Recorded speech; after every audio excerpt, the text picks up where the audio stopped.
Two things we did better in the second half. We picked up the pressure, didn't have the energy, maybe the intensity we would have liked it to start the game with. Maybe the loss against Marquette had something to do with it. So we made them play hard. So we kind of picked up and made them play harder by pressing. And I thought our guards did a better job of maybe not settling. We had a little more balance in the second half offensively, and again, it feels good because it feels good to win, but it feels good because there's a lot of different individuals stepped up for Rutgers tonight, and it was a very exciting, very energetic locker room after the game, and that's good to see. That was my question. How was it like? What was it like in there afterwards? Again,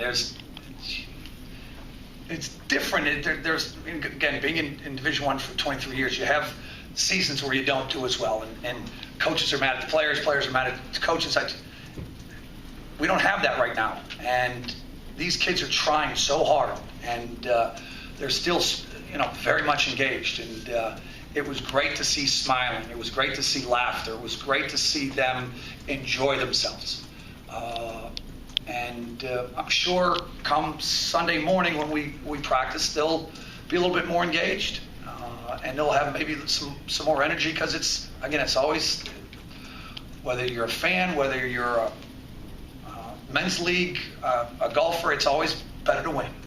How important was it to get them feeling good heading into the Big East? Again, it's you've been around our program, you understand what a win means. And again, win, whether it's a rivalry game, it didn't really matter. It was a win, and the way we did it, because we walked through the first half, we responded and found a way. Kevin's obviously had a lot of injuries. Can you empathize or relate to that at all? And losing your leading scorer stinks. But yeah, Kevin, when he has his guns, there's no one more difficult to prepare for than Kevin Willard. With the different sets and the different offensive philosophies he has, he's really good at X and O's. And again, because I've just been through it for the last 2.5 weeks with kind of an important injury. But you go on, and now you have other people have to step up, and it's basketball. Mike, what did he tell you about this rivalry that 8,000 people showed up for this game tonight? Yeah, it's why we should always continue to play. And the press can make fun of it or whatever it may. It's important. It's important to the programs. It's important to the fan base. Is it national news right now, or isn't the biggest thing in New Jersey? No, but it is to these two programs, and people want to see it's entertaining basketball, because you always know both teams are going to give tremendous energy and heart and have pride in their programs, and it's an important win. Mike, can you talk about the effort that Malik gave, off the bench tonight? I love him. And that's about somebody stepping up. I was putting Malik in, and defensively he was all over the place. And it was 2 for 4 in the first half, 3 for 6 from the game, 8 points. Those are 8 points. May not seem a lot, but when you're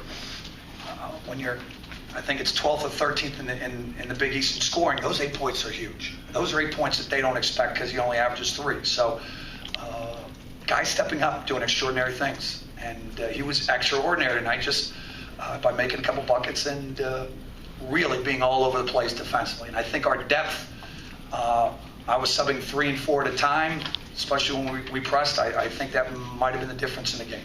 Mike, offensive rebounds, steals at the end. Why was this such a stronger finish than I guess we're used to seeing the last few games? I think their lack of depth hurts a little bit. Maybe their lack of experience, point guard, hurts a little bit. And again, it's well chronicled, and Kevin will tell you.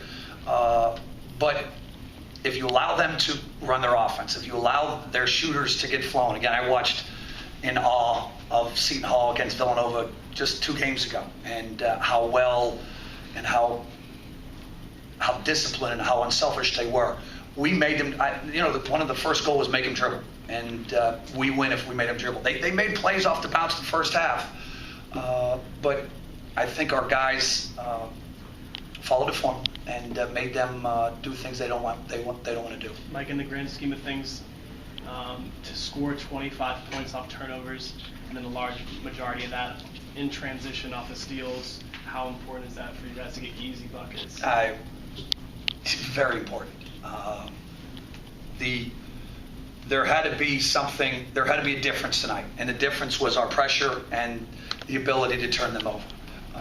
Some nights we, offensive rebounds. Some nights it may be Miles Mack or Jerome get it, but today it was the ability to turn up the pressure, have the energy to do that, and the depth. And there was a lot of different people step up and contribute, which is fun going into the Big East tournament. Mike, you guys went 0 for 7 from 3 in the second half, but still came out with the win. Is it refreshing for you to know that you guys can have struggle from long range, but still battle a team? Yeah, it means you can find ways to win, and this team hasn't always done that. Finding a way to win, and again, watching college basketball, there's night in, night out, you see 50-point efforts, and the winner usually finds a way to win. Whether it's free throws, whether it's whether it's defense. We found a way to win tonight, to score enough points, and that was just, again, points off of transition. Points off of turnovers in transition, and that was a key. That was a big key. Mike, is it important for your program to finish the season strong? Would it be a victory tonight? Steve, yes. I mean, yeah. I talked about, in a press conference with Marquette, about building and the direction. I had Kevin give me the stats. I don't remember. It's something like 87% of our offense comes back. 95% of our assists. Like, we have so much coming back. Is it disappointing, the lack of? Yeah, come on. But finishing and how you finish and the way that you fight and the way you carry yourselves and the way, all of that stuff matters, Steve. Because it matters to me, and this is the second year with this team, and what you're going to do for the future. And I don't think about it as much because I'm just literally trying to stay in the moment. Do you get better today? Are you going to play as hard as you can today? Not worry about past, not worry about future, just be in a moment. But yeah, finishing strong is important because, again, we have so many individuals coming back, and I think there's some talent coming back.